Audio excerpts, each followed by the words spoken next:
أعوذ بالله من الشيطان الرجيم. بسم الله الرحمن الرحيم.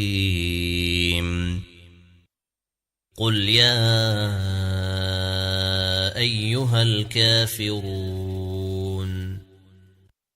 لا أعبد ما تعبدون ولا أنتم عابدون ما أعبد ولا أنا عابد ما عبدتم ولا أنتم عابدون ما